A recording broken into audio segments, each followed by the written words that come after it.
ಮಧುಗಿರಿಯಲ್ಲಿ ನಕಲಿ ಮದ್ಯ ಮಾರಾಟ.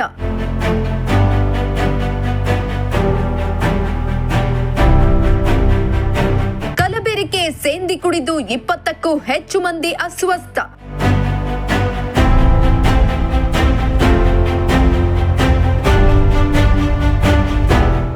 ಅಬಕಾರಿ ಇಲಾಖೆ ಅಧಿಕಾರಿಗಳೇ ಎಲ್ಲಿದ್ದೀರಾ?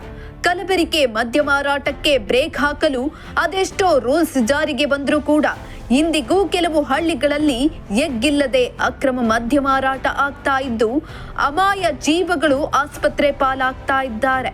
ಹೌದು, ಗಡಿಭಾಗದಲ್ಲಿ ಮೊದಲಿನಿಂದಲೇ ಅಕ್ರಮವಾಗಿ ಸೇಂದಿ ಉತ್ಪಾದನೆ ಮಾಡುವುದರ ಜೊತೆಗೆ ಮಾರಾಟ ಮಾಡುವುದು ಬೆಳಕಿಗೆ ಬರ್ತಾನೆ ಇದೆ. ಇದೀಗ ನಕಲಿ ಮದ್ಯ ಸೇವಿಸಿ ಸುಮಾರು 20ಕ್ಕೂ ಹೆಚ್ಚು ಮಂದಿ ಆಸ್ಪತ್ರೆ ಪಾಲಾಗಿದ್ದು ಗ್ರಾಮಸ್ಥರಲ್ಲಿ ಆತಂಕದ ವಾತಾವರಣ ಸೃಷ್ಟಿಯಾಗಿದೆ.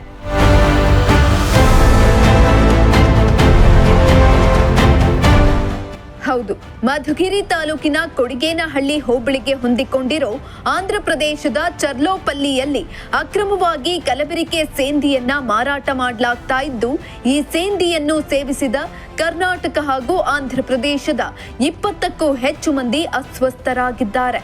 ಕೂಡಲೇ ಅಸ್ವಸ್ಥರನ್ನ ಆಸ್ಪತ್ರೆಗೆ ದಾಖಲಿಸಿ ಚಿಕಿತ್ಸೆಯನ್ನ ನೀಡಲಾಗ್ತಿದೆ. ಇತ್ತ ಅಕ್ರಮ ಸೇಂದಿಯಿಂದ ಆದ ಅವಘಡದಿಂದ ಗಡಿಭಾಗದಲ್ಲಿ ಆತಂಕ ಹೆಚ್ಚಾಗಿದೆ.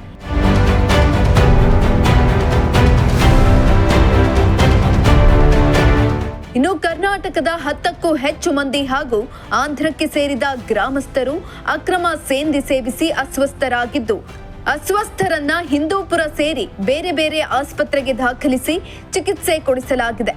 ಅಲ್ಲದೆ ಸೇಂದಿ ಸೇವಿಸಿದ ಕೆಲವರ ಸ್ಥಿತಿ ಗಂಭೀರವಾಗಿದ್ದು ಅವರನ್ನು ಬೆಂಗಳೂರಿನ ನಿಮಾನ್ಸ್ ಆಸ್ಪತ್ರೆಗೆ ದಾಖಲಿಸಿ ಚಿಕಿತ್ಸೆಯನ್ನ ಕೊಡಿಸಲಾಗಿದೆ. ಇನ್ನು ಕಲಬೆರಕೆ ಸಾರಾಯಿ ಕುಡಿದು ಆಸ್ಪತ್ರೆಗೆ ದಾಖಲಾದ ಅಸ್ವಸ್ಥರು ತನ್ನಷ್ಟಕ್ಕೆ ತಾವು ಮಾತನಾಡುವುದು, ಯಾರೋ ಬಂದಿದ್ದಾರೆ ಎಂದು ಭಯಪಡುವುದು, ಬಟ್ಟೆ ಬಿಚ್ಚಿ ಅಸಭ್ಯವಾಗಿ ವರ್ತಿಸ್ತಾ ಇರೋದು ಅಲ್ಲದೆ ಹಲ್ಲೆ ಮಾಡಲು ಮುಂದಾಗ್ತಾ ಇದ್ದಾರೆ ಎಂದು ಅಸ್ವಸ್ಥರ ಸಂಬಂಧಿಕರು ಆತಂಕವನ್ನ ವ್ಯಕ್ತಪಡಿಸಿದ್ರು.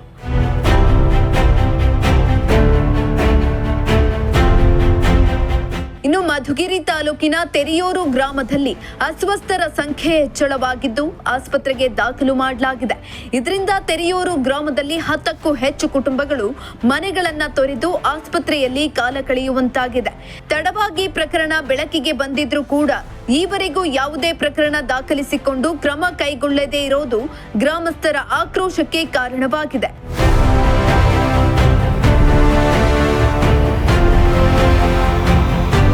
ಗಡಿಭಾಗದಲ್ಲಿ ಅಕ್ರಮ ಸೇಂದಿ ಮಾರಾಟ ಹೆಚ್ಚಳವಾಗ್ತಾನೆ ಇದ್ದು ಇನ್ನಾದ್ರೂ ಅಬಕಾರಿ ಇಲಾಖೆ ಅಧಿಕಾರಿಗಳು ಎಚ್ಚೆತ್ತು ಅಕ್ರಮವಾಗಿ ನಕಲಿ ಮದ್ಯ ಮಾರಾಟ ಮಾಡುವುದಕ್ಕೆ ಬ್ರೇಕ್ ಹಾಕುವ ಮೂಲಕ ಅಮಾಯಕರನ್ನ ರಕ್ಷಣೆ ಮಾಡಬೇಕಾಗಿದೆ.